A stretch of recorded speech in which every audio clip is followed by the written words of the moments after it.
Baik, jadi ini sebenarnya salah satu trik saya untuk menjodohkan murai-murai yang bekas lomba gitu ya. Jadi kalau dilihat ini sebenarnya sama-sama, yang atasnya juga bekas lomba, yang bawah ini bekas lomba tapi barusan datang gitu. Yang jadi masalah adalah biasanya murai-murai bekas ex lomba gitu ya, itu susah untuk menjodohkan. Ini kebetulan sudah oke, sudah terbiasa, jadinya dia sudah ngeram produksi 7 kali periode inilah gitu. Nah sedangkan yang ini gitu ya, sedangkan yang ini masih baru nih, barusan datang nih gitu. Jadi biasanya gitu ya, kalau seperti ini langsung saya jodohkan nih biasanya KDRT tuh gitu ya gitu. Ini dulu juga awalnya seperti itu, misalnya nggak tahu gitu ya, akhirnya KDRT, tapi sekarang sudah nggak masalah lagi gitu ya gitu.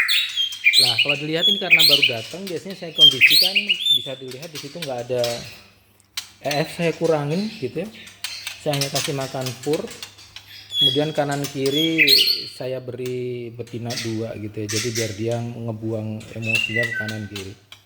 Nanti kalau sudah seminggu gitu ya, karena EF-nya saya kurangin gitu ya, saya nggak pakai EF, malah kadang-kadang kalau misalnya kondisinya kayak gini, ini hanya saya kasih pur saja, saya lihat pur sama bikinnya itu air gitu ya gitu.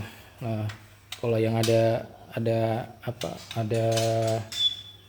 ini yang sudah dijodohkan, sudah jalan gitu ya, dia tetap sudah ada EF-nya lah gitu.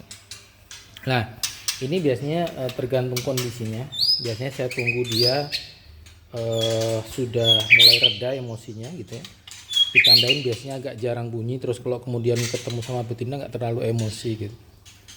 Nah nanti biasanya kalau sudah nggak terlalu emosi atau gacornya sudah mulai reda, sekat yang ada di sini saya cabut tuh salah satu. Tergantung saya lihat betinanya yang mana nih yang kira-kira responnya baik gitu ya.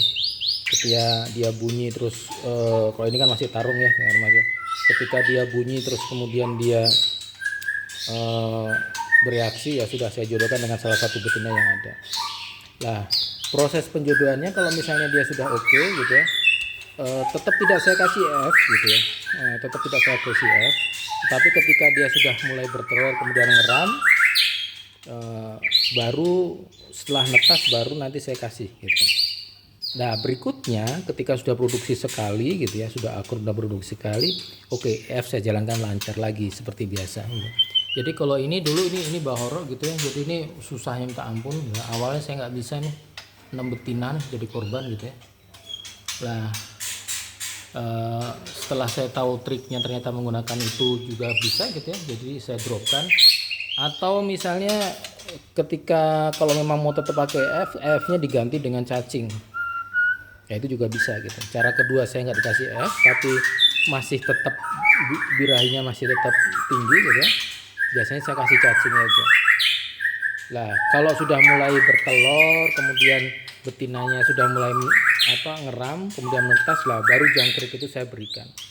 Nah nanti periode yang kedua ketiga biasanya sudah bebas tuh gitu, jadi nggak perlu lagi ada pembatasan EF, itu sudah bisa gitu. Begitu, mungkin semoga membantu.